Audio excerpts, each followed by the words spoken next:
Amplifier assemble ചെയ്യുന്നവർ പ്രത്യേകം ശ്രദ്ധിക്കേണ്ട ഒരു കാര്യം അത്. അതായത് പണ്ട് ഇതേ ആവശ്യം വെച്ചിട്ട് മറ്റൊരു വീഡിയോ നമ്മൾ ചെയ്തിട്ടുണ്ട്. പക്ഷേ എന്നാലും ഇപ്പോഴും IC മാറ്റിയിടുമ്പോൾ വീണ്ടും കംപ്ലൈൻ്റ് ആവുന്നു, ബേണായി പോകുന്നു എന്ന് പറയുന്നുണ്ട് ഒരുപാട് പേര്. അപ്പോൾ അതുകൊണ്ട് അതിനൊരു കാരണം കൃത്യമായിട്ട് ഹീറ്റ് ട്രാൻസ്ഫർ ആവാത്ത കാരണമാണ്. അപ്പോൾ അതിന് ഈ തരത്തിൽ ഇത് പുതിയ ബോർഡുകളാണ്, ഇതൊന്നും കണക്ട് ചെയ്ത് ഉപയോഗിച്ചിട്ടില്ല ഇതുവരെ, ഇതൊക്കെ ഫ്രഷ് വാങ്ങിയ ബോർഡുകളാണ്.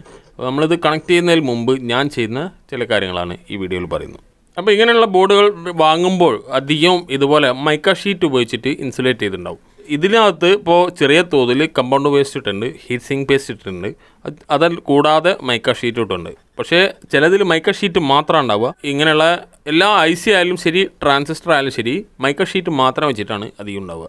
മൈക്ക ഷീറ്റ് നല്ലൊരു ഹീറ്റ് കണ്ടക്ടറാണ്, പക്ഷേ എന്നാലും എൻ്റെ അഭിപ്രായത്തിൽ അത് പോരാ, അതായത് അത് മാത്രം പോരാ. അപ്പോൾ ഞാൻ പറഞ്ഞു വരുന്നത് എന്താണെന്ന് ഞാൻ ഈ സ്ക്രൂ അയച്ചിട്ട് ഈ ICയുടെ അടിഭാഗത്ത് മൈക്ക ഷീറ്റിൻ്റെ ഉള്ളിൽ കാണിച്ചു തരാം.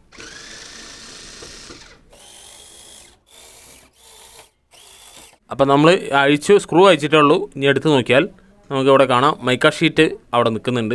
ചെറിയ തോതിൽ മൈക്ക ഷീറ്റിൻ്റെ അടിയിൽ കമ്പൗണ്ട് പേസ്റ്റ് ഉണ്ട്, അതായത് ഹീറ്റ് സിങ്ക് കമ്പൗണ്ട് പേസ്റ്റ് ഇട്ടിട്ടുണ്ട്. അപ്പോൾ ഈ മൈക്ക ഷീറ്റിൻ്റെ ഉള്ളിൽ ഈ ICയുടെ ഭാഗത്തും ഈ ഭാഗത്തും കൂടെ ഹീറ്റ് സിങ്ക് കമ്പൗണ്ട് പേസ്റ്റ് ഇട്ടിട്ട് രണ്ടാമത് നിങ്ങൾ വാങ്ങിയ പുതിയ IC ഇപ്പോൾ പഴയ IC കംപ്ലൈൻ്റ് ആയിട്ട് പുതിയ IC ഇടുകയാണെന്ന് വെക്കുക. അപ്പം ആ IC മാറ്റിയിടുമ്പോൾ ഈ രണ്ട് ഭാഗത്തും പേസ്റ്റ് ഇട്ടാൽ ഹീറ്റ് കാരണം വരുന്ന ഫെയിലിയറൊക്കെ ക്ലിയറായി കിട്ടും. 10 രൂപ കൊടുത്താൽ കിട്ടുന്ന ഹീറ്റ് സിങ്ക് കമ്പൗണ്ട് പേസ്റ്റ്, അത് വെറും 10 രൂപ. അതിന് ആ ഒരു പിസ്ക് നമ്മൾ കാണിക്കേണ്ട ആവശ്യമില്ല.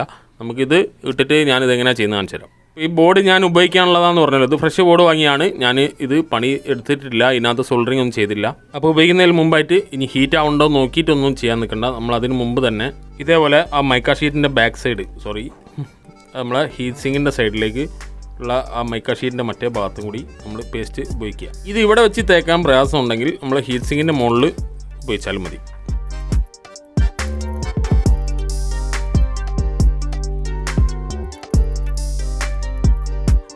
ഓവറായിട്ട് തേച്ച് ഒരുപാട് വാരി തേക്കേണ്ട ആവശ്യമൊന്നുമില്ല, ആവശ്യമുള്ള അത്രയും തേച്ചാൽ മതിയാവും. അതായത് ആ ICയുടെ സ്പേസ് എത്രയാണോ ബാക്കിൽ വരുന്നത് അതിനനുസരിച്ചിട്ട് തേച്ചാൽ മതിയാവും. ഇനി ഇത് പഴയ പോലെ നമ്മൾ സ്ക്രൂ ചെയ്യാം. അപ്പോൾ ഒന്ന് നല്ല ക്ലിയറായിട്ട് സെറ്റപ്പ് ആക്കി. ഇനി ഞാൻ ഇതേപോലെയാണ് എല്ലാ ബോർഡും ചെയ്യൽ. അപ്പോൾ ഇനി നമുക്ക് ഇതേപോലെ തന്നെ IC ആണ് ട്രാൻസിസ്റ്റർ ആണ് എന്നുള്ള വ്യത്യാസമൊന്നുമില്ല.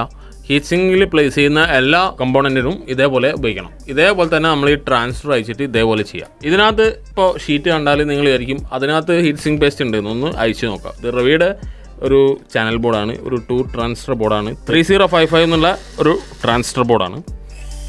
ഇതിനകത്ത് അത് ഉണ്ടോയെന്നൊന്ന് അയച്ചു നോക്കിയാൽ നിങ്ങൾക്ക് കാണാം വളരെ ഡ്രൈ ആയി കിടക്കുകയാണ്, അതായത് ഒരു തരി പോലും പേസ്റ്റ് ഉപയോഗിച്ചില്ല. അപ്പോൾ ഞാൻ ഇതേപോലെ അയച്ച് എല്ലാത്തിനും പേസ്റ്റ് ഉപയോഗിച്ചിട്ടാണ് ഞാൻ പ്ലേസ് ചെയ്യുന്നത്.